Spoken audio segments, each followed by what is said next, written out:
Asaphokoka Mbombozone kweli amazwi ovelwano emva kokusweleka kwemvume yaziwayo nebikwangumdlali kwimiboniso bhanyabhanya uWinnie Khumalo.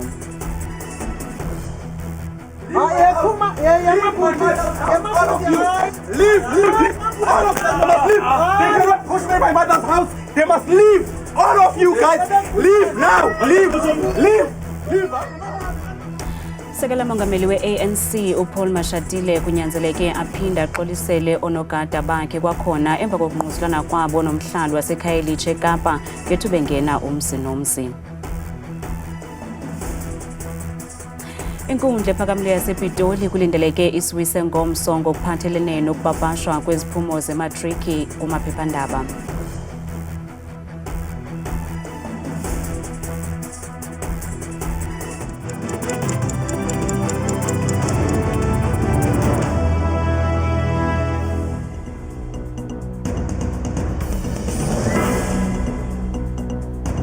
Sinamukele kwindaba zethu andambi ndodwa andamba nophumza sikhumba noyitolikyo limi lwezandla molweni mawethu.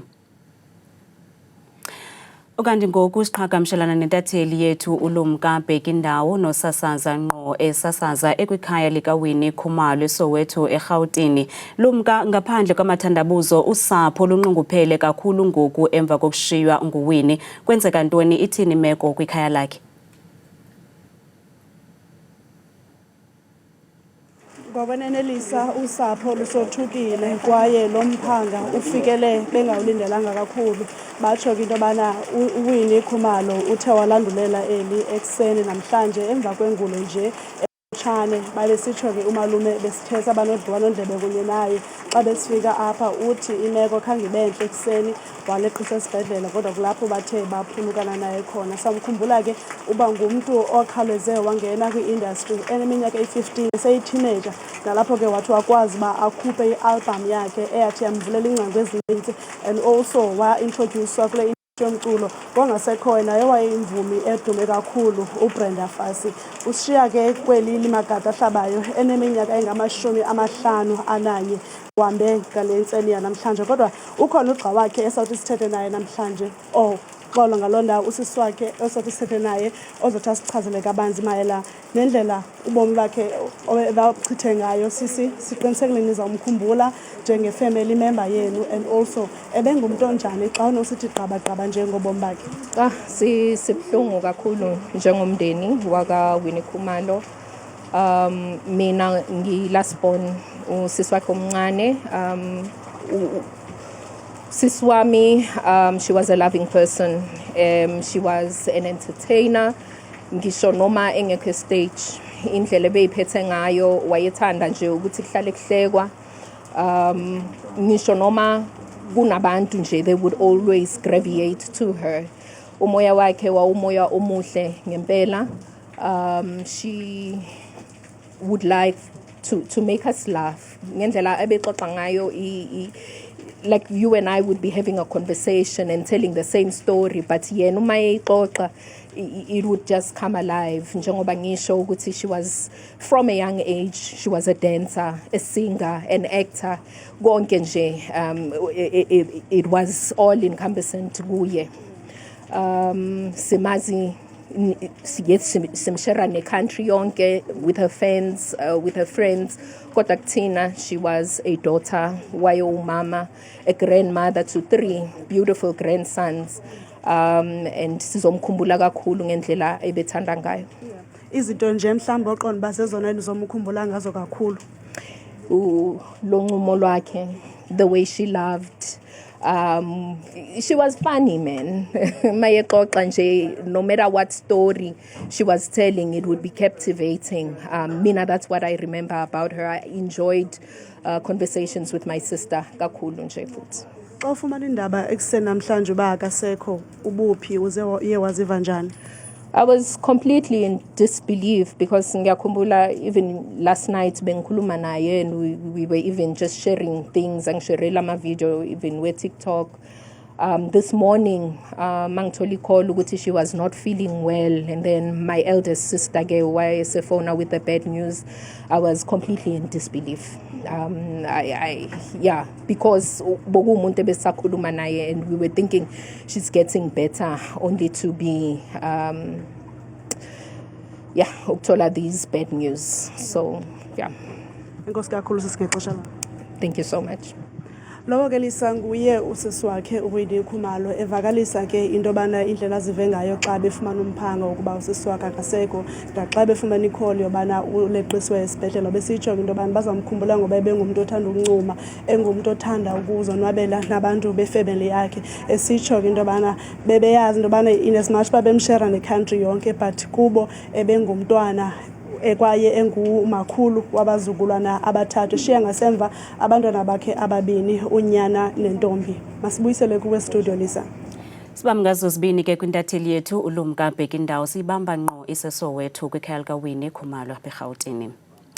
Kudle phakamle ePitoli zakuswisa ngomso isigwebo ngesicelo esingxamisekileyo sebhodi ezimeleyo ukhuseleko lwenkcukacha Information Regulator ngokuphathelene nokupapashwa kweziphumo ze-matric kumaphephandaba. Le bhodi ixoxa ngelithi ukupapashwa kweziphumo kumaphephandaba liSebe leMfundo esiseko kwiveki ezayo kunyhasha amalungelo emfihlo abafundi bebanga le-10.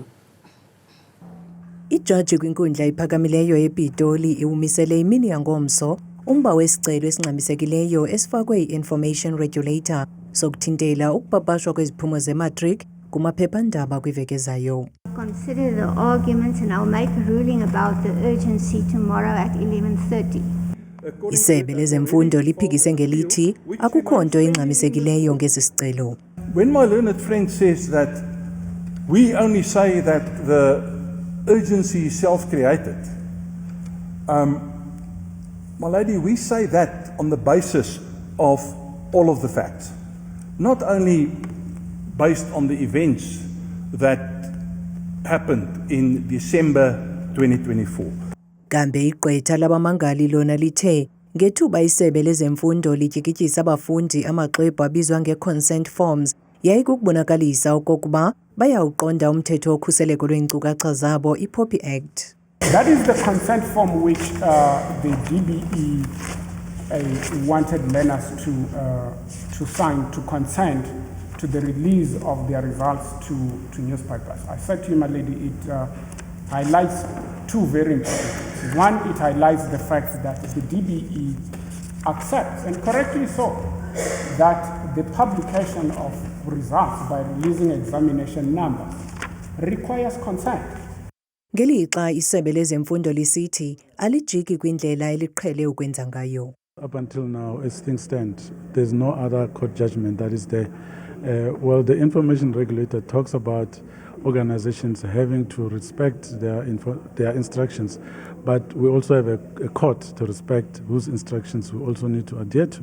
That's exactly what we are doing here. But of course, tomorrow morning, the judge may rule differently, in which case we'll also comply. But for now, we are still standing by the court judgment of 18 January 2022, which was handed down in this court. Ukanti lomba uza kuqhuba kwakhona inkundleni ephakamileyo ePitoli nalapho kulindeleke ukuba ijaji iwise isigwebo. Kanabantu baphefumle ngalomba usenkundleni wokupapashwa kweziphumo ze-matric kumaphephandaba kwiqonga lethu leFacebook.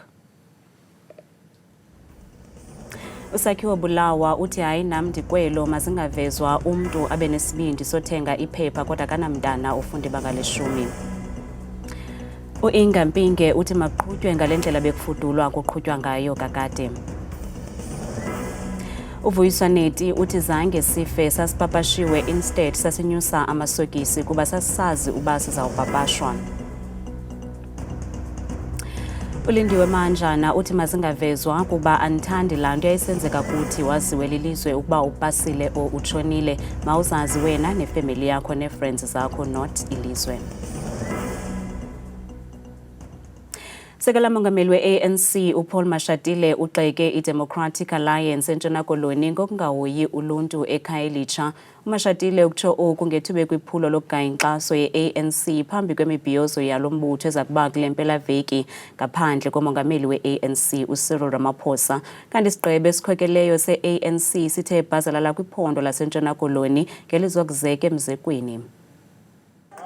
Usekela Mongameli we-ANC uMnumzana Paul Mashatile ungene umzi nomzi namhlanje ekhaya elitsha eKapa ngelilungiselela imibhiyozo yalo mbutho neqala ngomso yokufinca iminyaka eli-113 wasekwayo. Kodwa kuye kwabakho umbhodamo ngethuba engena kwelinye lamakhaya. Leave! All of them must leave! They cannot push me in my mother's house! They must leave! All of you guys! Leave now! Leave! Kusenjalo uMashatile uthe waxolisa kumnini walo mzi, kodwa oko khange kumnqandi ekubeni akhwele ezehlela kumbutho oxhuzula imikhala kweli phondo laseNtshona Koloni, iDA. When I spoke in Khayelitsha, I said the DA is neglecting these communities. Obviously, Helen Zille was very unhappy about what I said. I don't know when last have you seen her in Khayelitsha. I don't know even if she knows where Khayelitsha is. So it's a statement of fact. Where is the DA when people are struggling like they do? Lo mbutho we-ANC kwiziphumo zolonyulo lomasipala luka-2021 uthe waphonxukana ngamandla nabalandeli komasipala abayi-25 kwela phondo. Sithetha nje, i-ANC ithe yazama ukuthi izixhwithele komasipala abayi-16 ngokubambisana namanye amaqela ezopolitiko nathe aqhawula ubuhlobo ne-DA. Ukanti abahlali basekhaya elitsha bathi okukutyelelwa sisigqeba se-ANC kuthe kwabuyisela ithemba kubo. Siyavuya kakhulu kuba siqhele ubabona eTV opresident ominister eTV zonke izinto zisenzeka kwenye property ke ngoku siyavuya uba ide yeza kuthi ekhaya elitsha eMandela Park. Tata can you stream and go go siyabile Chito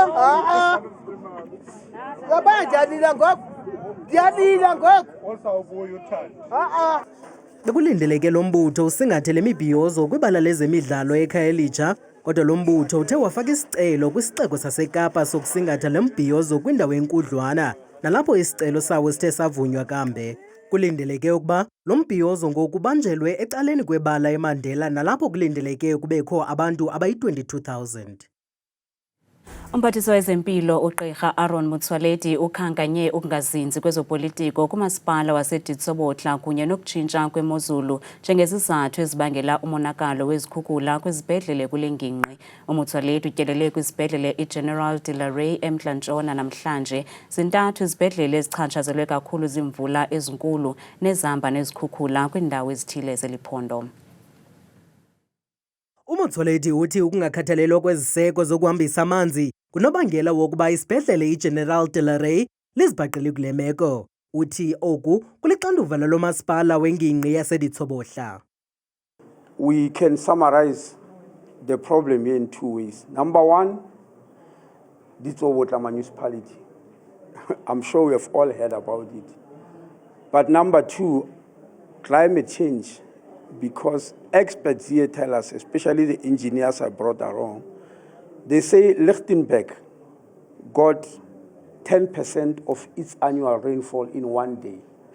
That means 10% of rain that should have fallen in the whole year fell in one day. uMotsoaledi uthi ukulungiswa kwesibhedlele kungathatha ixesha nanjengoko kulindeleke imvula ezimandla kule veki kweli phondo. So I said they must look at all the factors before we can rush in and say we are opening. Like the mayor was here, the mayor of the municipality and the local municipality and the district. We think the mayors must do their work first. Are all the sewerage systems in the town open?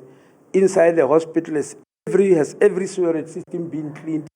uBennett Masike weSANCO uthi imeko embi yezibhedlele ezichaphazelekayo ibangelwa kukungazinzi kwezopolitiko kula masipala. uMasike uthi izikhalazo zabo malunga nemeko yezibhedlele kulo masipala ziye zabethwa ngoyaba. Since 2015, 16, 17 till today, we have been complaining about the general status of the hospital. Because remember, this hospital was built in 1955. So the infrastructure of this hospital was never, ever improved since then. It has only been tenderpreneurs who have been coming up here as tenders, but not doing quality jobs. Ezi zibhedlele zivaliwe kwethutyana ze izigulane ezingama-35 zathunyelwa kwezinye izibhedlele kweli phondo. Umama womkhwetha owadlwengulwa ngomhla wama-23 kuDisemba nyakenye ubonakele exhelekile emphefumlweni ngokumiswa kwetyala isihlandlo sesithathu inkundla kamantya kuCentane eMpuma Koloni namhlanje. Eli tyala limiselwe umhla we-14 kuJanuwari kuba igqwetha lommangalelwa licele ixesha laneleyo lokungqubanisa intloko nalowo limmeleyo, kanti likwasikhwabile nesicelo sonondaba sokupapasha elinqaku ngelithi lifuna ixesha laneleyo lokuhlalela lo mba. Tsikinoyiya uyanaba.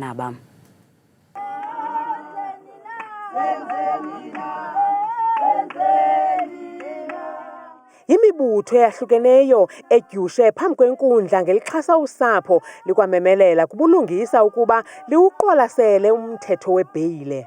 Siyathembisa thina siyi-White Center of Hope into yokubana ngaba yonke imihla kuthiwa kuzaba imini yetyala siyakuba lapha sisenza le ntsholo sikwamcenga urhulumente into yokubana ngaba noko kumthetho osowusekiwe sicela urhulumente asenzele inceba amane wajongisisa amatyala awajongisise futhi nzulu ngoba kaloku uyasifeyila siyayenza le ntsholo kodwa siphinde simbone lowo othi mhlambi enze isenzo simbone sigilana naye ngaphandle. Ubukho nombutho wasekuhlaleni Sanko uze kukhuza isihelegu athi siyazibula kulo mhlaba wokuCentane yaye ngumhlola ofanele ukuhewulwa. Ngumgqakho lona kuCenta nokwenzekayo. Thina okokoko saba khona apha kuCentane kwezilali zalapha ziyi-46 zange sayiva into yobana kuthiwe indoda idlwengule umkhwetha. Emva kwesibhengezo sokumiswa kwetyala umama wexhoba obenyembezana uvakalise udano. Ndiziva ndiphoxekile kakhulu namhlanje. Bendinethemba loba namhlanje nokuya khona into ecacayo. Ndiphoxekile. Usapho lwexhoba lukwavakalise ukungaxoli ngokungade kunqwalwe ngamaqela abandakanyekayo aquka igqwetha lommangalelwa kwisicelo sonondaba sokupapasha elinqaku ngelithi oko kukunyasha ilungelo lalowo ofuna ukubona ukusuka nokuhlala kweli tyala. Latsho lisithe sisiganeko silushiye ludandathekile emphefumlweni ingakumbi unyana walo ohleli ephila nokukhubazeka. Kwiindaba zethu kuChannel 163 oziphathelwa yiNewsroom Africa, ndinguntsiki Noyiya kwinkundla kamantya kuCentane eMpuma Koloni. IKaizer Chiefs kulindeleke ukuba iphucule iziphumo zayo nendlela edlala ngayo ngokuhlwa ngomso xa isamkele iStellenbosch FC kumdlalo weBetway Premiership kwibala lase-FNB. Amakhosi khange aqhube kakuhle kumdlalo wawo wempelaveki edlulileyo emva kokubethwa yiCape Town City ngenqaku 1-0 kwaye aya kulo mdlalo wangomso efuna ukubuyisa isidima sawo. Icamagu alide livume kwiqela leKaizer Chiefs. Amakhosi abashushu kulo mdlalo ze ajike abande kumdlalo olandelayo.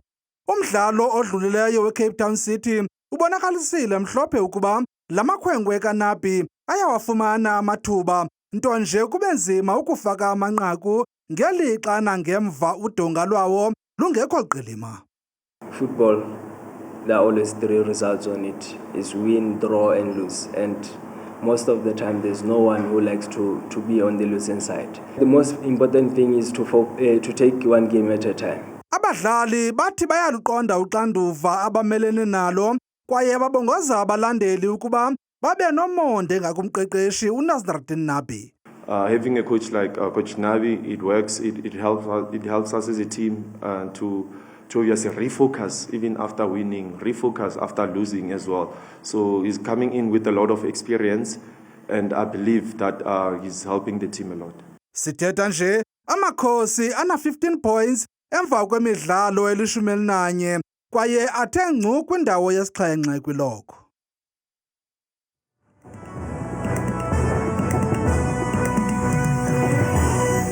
Enkosi kakhulu ke Madikela noNcuthi kudeska yenu yendaba. Ndiyakubulisa nawe mbukeli wam ekhaya ndikwamkele bethuna kwelam kaloku iqonga lemozulu mnake ngegama ndikuthabile makaphela ndinguMamthembu mvanje bethuna nantsi imozulu sawusivula kalubukele ekhaya ngokuphawula umfanekiso wethu wokuqala ngakhe oconga kamandi obonisa futhi ngamandla ke zaziganeko zonke nje apha kumzansi iphula ngamandla ke pha kumntlampumu phapho lonke lapha kompumalanga nase Free State indawo ezikumbindi welaphondo kwasekuseni phaya ko welcome ekseni bevuswa kaloku lelo shumi nje likhatha sisixankani baliqokothe kamali ke soku lwabo noxa khona lamafu emaninzi ngorhatya ngaye la 30 degrees kanti ke mbukele ekhaya amaqondo wakho phansi naphezulu funeke phole lokuqala kuphaka lokhu ephondweni lasempuma koloni ngomso pha kwasekuseni upha korhafu ekseni lihle lizolo kamandi nje lonke izulu lapha koqala dokwe futhi elikumbindi phaya kwelaphondo kwasekuseni phaya bavuswa lishumi nje elikhathwa sisihlanu kanti basithonga usuku lwabo ko 30 degrees nansi bethuna kaloku imozulu phaya ephondweni lase Free State ngomso pha kumazantsi ko Bloemfontein phaya nazo zonke ezangino zokuphupha kwasekuseni futhi abikho lo mafu ekhatshwa nilanga phaya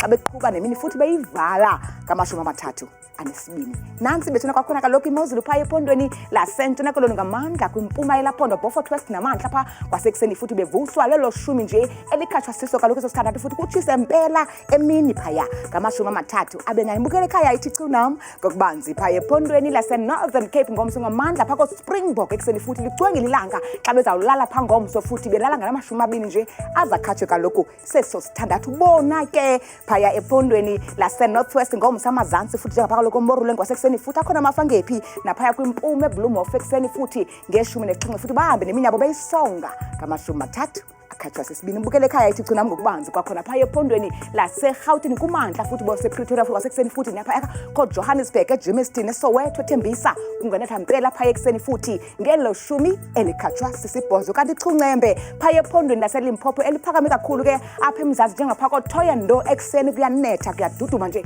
yonke la ntsasa ngawo la 20 mbukele ekhaya akhatshwa siso isithathu sete njalo ngokubanzi phaya ephondweni lasempumalanga ngomso intshona yelaphondo njengapha kaloku emalahleni ekseni futhi zintshizane nendudumo nje yonke la meko napha ko-Emelo kumazantsi welaphondo ekseni bevuswa lelo shumi naso isithandathu kanti xa ndiyivala ndiyisonga imozulu phaya kokugqibela KwaZulu-Natal njengapha kumazantsi futhi eThekwini ngama-22 napha kokosathu ekseni futhi ngabanda Pietermaritzburg kumbindi welaphondo xa bezawulala ngomso ngama-22 mna ndikuthanda kangaka sasele myoli